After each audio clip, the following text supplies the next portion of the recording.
C'est un peu cacaboudin tout ça.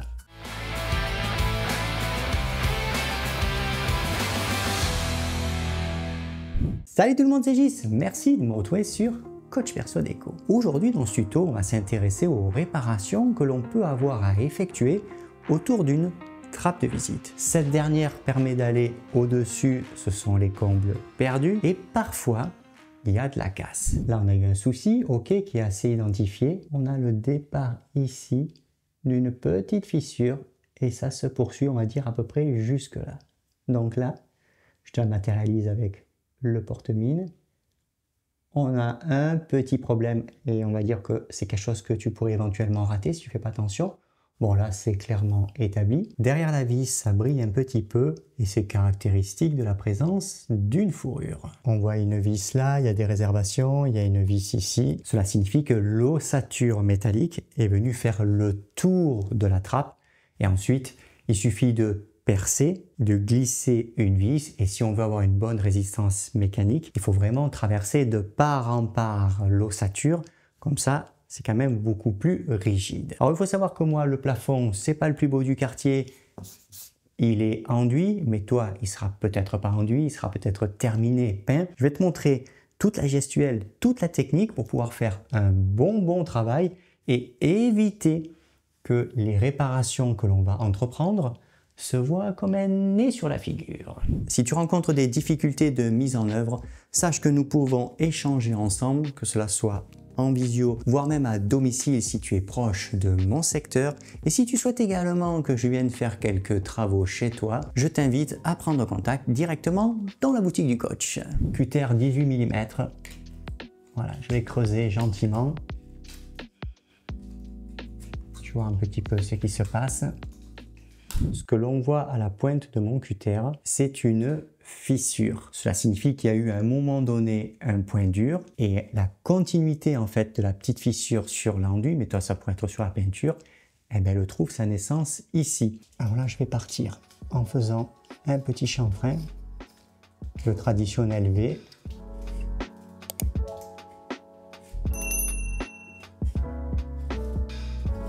Tu ouvres bien, tu grattes bien. S'il y a une raison de passer à travers, tu passes à travers. S'il n'y a pas de raison, parce que c'est resté, on va dire, 5-6 mm de profondeur, ça ne sert à rien de traverser. Là, je vais le visser. Et même chose ici.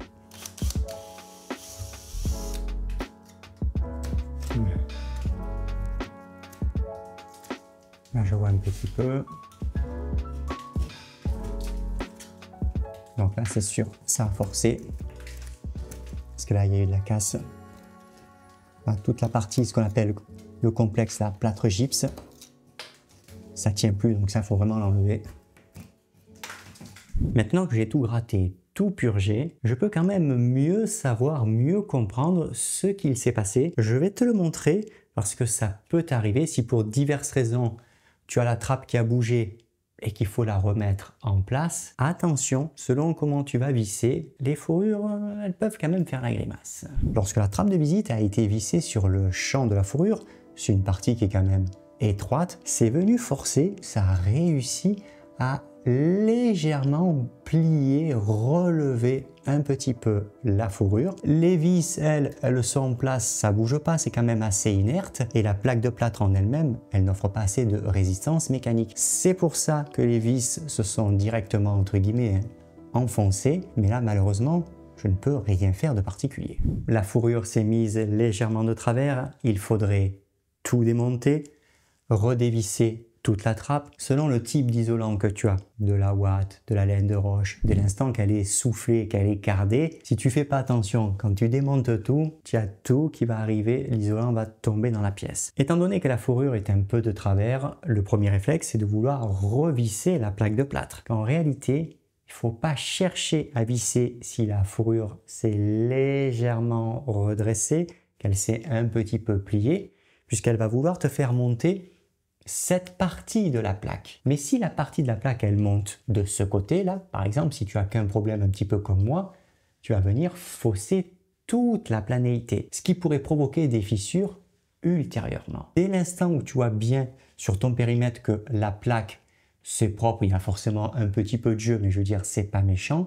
Ça signifie que ici, ou on va dire même ailleurs selon ton dégât, tu as le retour de la plaque qui vient légèrement s'appuyer sur l'aile de recouvrement de la trappe. Et ça ne pose aucun problème puisque ça ne fait pas de force. Il n'y aura pas de problématique ultérieure. Je te montre rapidement si tenté tu viens cavisser. Donc là j'attaque à visser, mais je suis à Florent, c'est pas bon, il faut que je visse encore. Ici, tu as donc un bon creux. Et ça, c'est pas bon.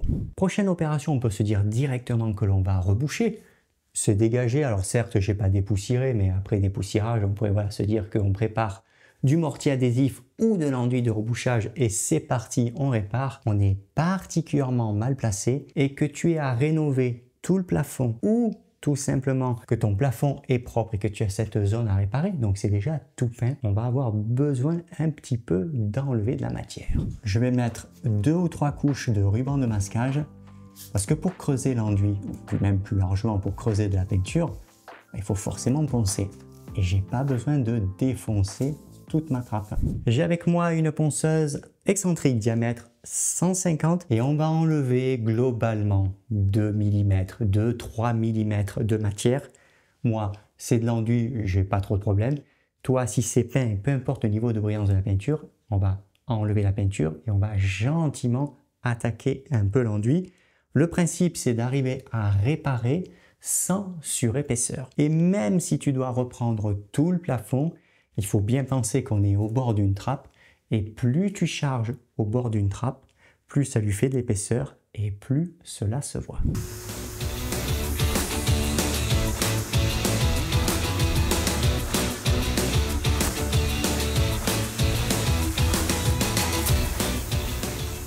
Et on termine à l'aide d'un riflard parce qu'il y a toujours des zones qui sont un petit peu délicates.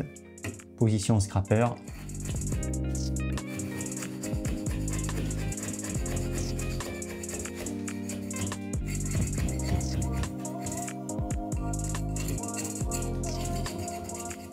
Si tu peux, tu reviens directement à la plaque de plâtre et fais bien attention.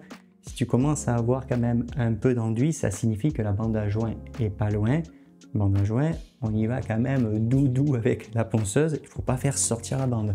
Là, moi, visiblement, j'ai pas de bande, donc je veux dire, voilà, je suis tranquille. Je peux revenir à la plaque. La plaque, on la voit puisqu'elle a été imprimée. C'est ce côté un peu blanc laiteux là.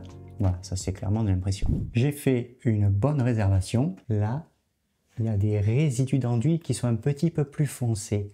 Quand c'est un petit peu plus teinté, un petit peu plus écru, c'est signe de la présence de l'enduit bande. Parce que là, on est sur un enduit de lissage, tu vois, il est plus blanc. Et là, on est plus écru, plus teinté. Donc attention, je ne peux pas creuser plus parce qu'il y a certainement une bande qui traîne et je ne veux pas la faire sauter. Dépoussiérage de mes cavités à l'aide de l'aspirateur. Et pour le reste, on va le faire à l'aide d'un chiffon microfibre à sec pour éliminer le voile de poussière.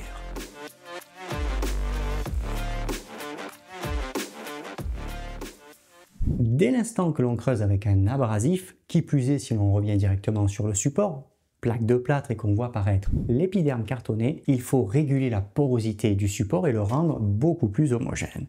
Moi, qui plus est, j'ai creusé quand même de l'enduit, ça reste toujours ce qu'on appelle un support douteux, un petit peu plus technique. Fais bien attention, dès l'instant où tu élimines directement le feuille de peinture, c'est pareil, tu n'échapperas pas à l'impression. Alors l'impression, ça va dépendre du temps que tu as. Soit tu n'es pas trop pressé, tu appliques une impression de bonne qualité, mais attention, il y a du temps de séchage. Soit tu es un peu comme moi et tu es pris par le temps et tu veux poursuivre rapidement le boulot.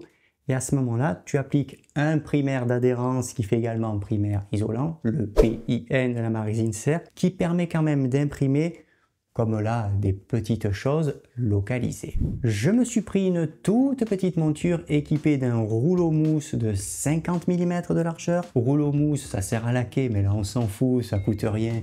Pour faire ce qu'on a à faire, c'est très bien, puisque le petit manchon, il est perdu, on ne va pas le sauver.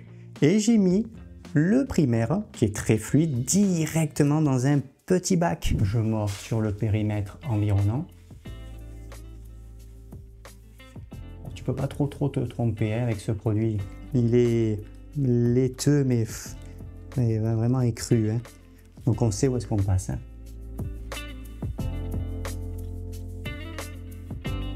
Toute la partie ici, réparation en elle-même, donc les parties cavité, il n'y a pas de nécessité d'appliquer le primaire, hein. Ça sert à rien. Hormis si toi tu as des plaques de plâtre qui ont un certain âge et qu'elles sont un tout petit peu farinantes, ça peut arriver. Mais sinon, c'est pas nécessaire, on arrive à réparer. Ça nous permettra également de limiter la détrempe. Et ça, c'est important parce que selon la saison, si ça met trop de temps à sécher, autant quand tu as terminé, tu reviens, allez, 1 heure après, tu as des cloques de partout. Voilà. Place désormais à 45 minutes de séchage. Le primaire est désormais bien sec. Je vais lui passer un petit coup d'abrasif grain 220. C'est pour dépolir le feuille de la peinture. Parce qu'il faut bien penser que ce type de produit, ça bloque quand même bien le fond. Donc tu mets juste un petit coup, il ne faut pas l'abîmer. Voilà, juste dépolir et ça va améliorer l'adhérence. Et un petit coup de chiffon microfibre à sec pour éliminer le voile de poussière. On va passer à la phase de rebouchage. Mais attention, c'est pas aussi simple que cela. On a la partie fourrure, ça c'est pas le problème, et on a le retour de la trappe de visite. Ça, c'est en bois. Si on vient directement reboucher, en bourrant bien, afin que le produit, il adhère partout, il va venir coller la fourrure, ça ne nous dérange pas, mais il va également coller toute la partie ici du retour de la trappe. À chaque fois que tu vas vouloir monter, descendre, pour peu que, allez, tu t'y appuies un petit peu, sans arrêt, ça va se fissurer, ça va se casser. Il faut faire ce qu'on appelle une zone tampon entre ton enduit et le bord de ta trappe, alors qu'elle soit en bois ou métallique, hein. Et moi, je vais utiliser du film. Alors, si tu as du film alimentaire, par exemple, ça va très très bien, du moment que voilà, c'est en plastique. Et on va vraiment le mettre contre le bois afin que l'enduit ne soit pas en contact avec la trappe. Au fond, là-bas, on le voit, c'est la trappe en bois. Donc ça, tu viens, tu le rentres.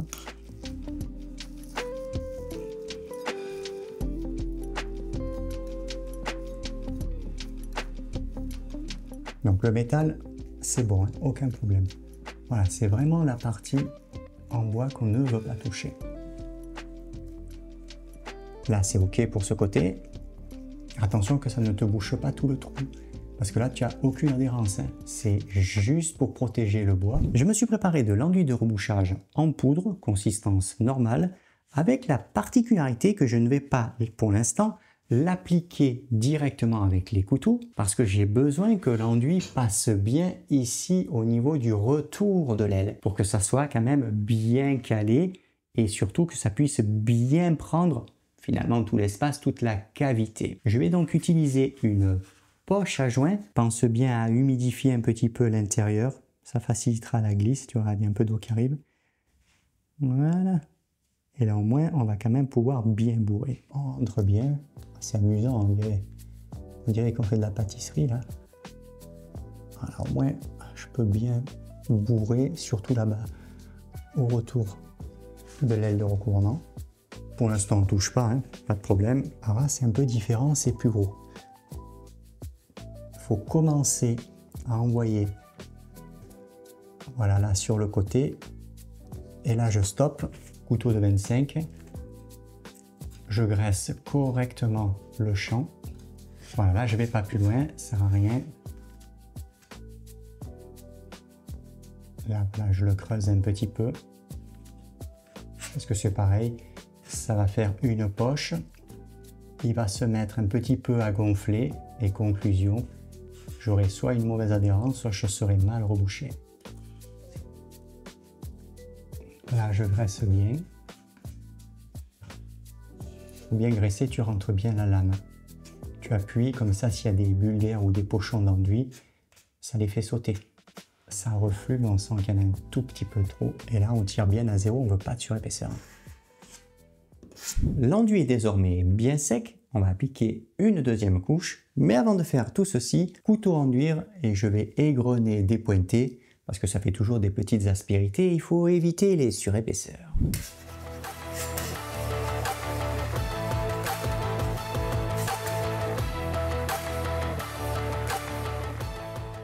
Je me suis de nouveau préparé de l'enduit de rebouchage en poudre, consistance plus pâteuse. On a quand même encore des cavités qui sont présentes. J'ai enlevé pour l'instant les rubans de masquage qui me gênent plus qu'autre chose.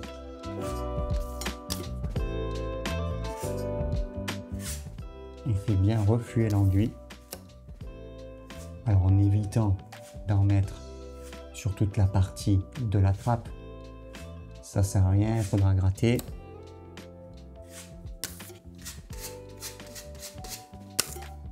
Et ici, on maroufle bien, on chasse bien. On ne veut pas de poche d'enduit parce que si on a une poche d'enduit, ça tient par effet ventouse et puis dès que ça travaille, ça tombe, ça pète.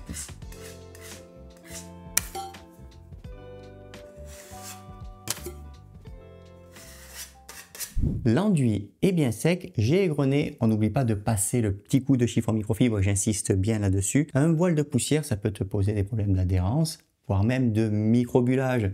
Ça serait dommage d'être emmerdé juste parce qu'on a oublié le petit coup de chiffon.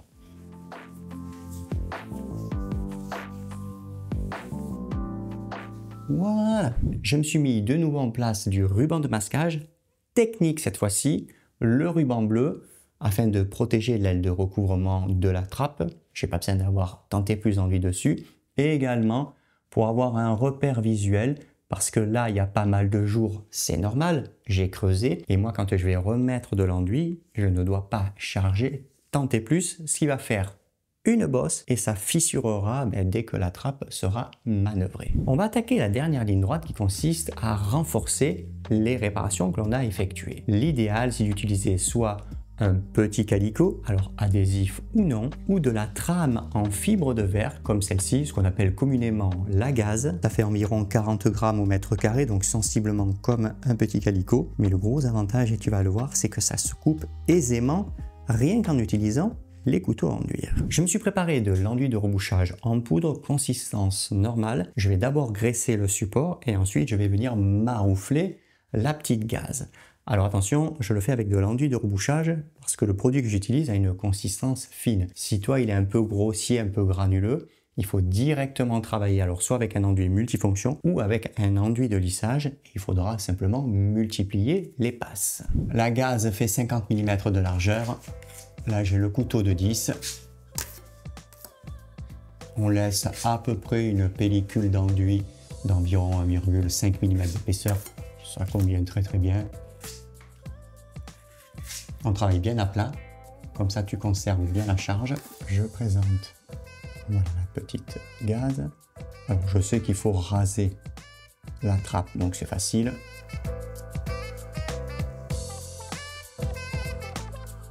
Tu prends ton couteau, tu as juste à appuyer. Un petit coup sec, ça se coupe très facilement. Tu pars à peu près au milieu, tu vas chasser d'un côté.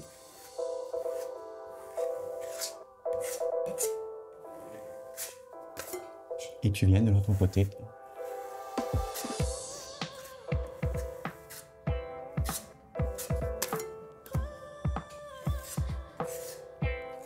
L'enduit passe bien à travers. Voilà. Là pour l'instant on ne touche pas. Ici on sait qu'on n'a pas de reprise, c'est bon. Mais là il y avait juste au niveau du petit retour, on remet un petit peu d'enduit. On va chevaucher. Voilà. Ici, je sais que je n'ai pas besoin d'aller si loin. Hop, un petit coup.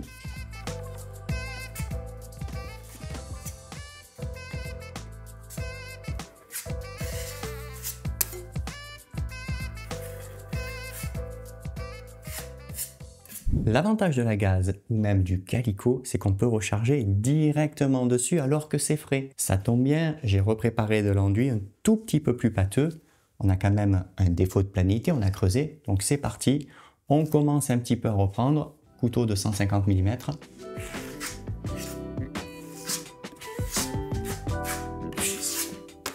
On tire bien à zéro dans le périmètre pour ne pas justement fausser l'aplomb. Je suis resté avec mon enduit de rebouchage. Je suis un tout petit peu plus épais.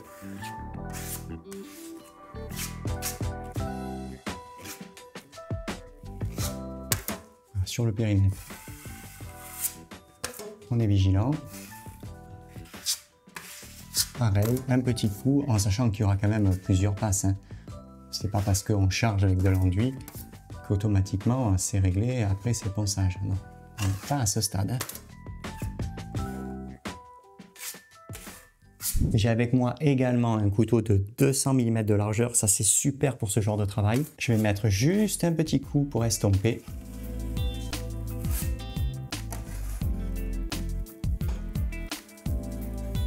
On estompe bien à plat. Et on évite de faire de la surépaisseur. Les travaux d'enduit sont terminés, place au ponçage. J'ai ma ponceuse excentrique, abrasif grain 240. On a quand même fait un joli petit travail avec de l'enduit de lissage. Il ne faut pas tout massacrer avec l'abrasif.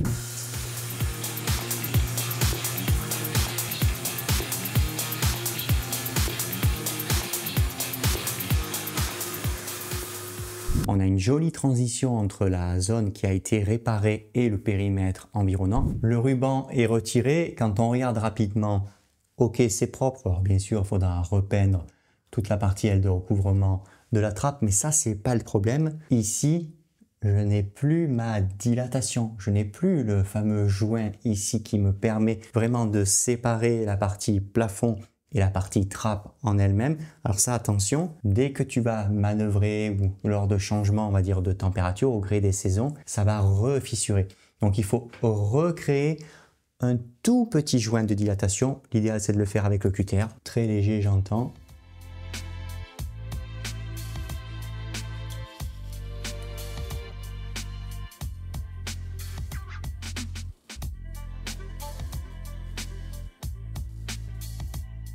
Une fois que tu as passé la lame du cutter, tu as fragilisé, mais c'est pas suffisant. Regarde la partie ici, on a une bonne petite dilatation qui sera maquillée, masquée par un mastic. Tu prends un riflard et tu rentres gentiment la pointe.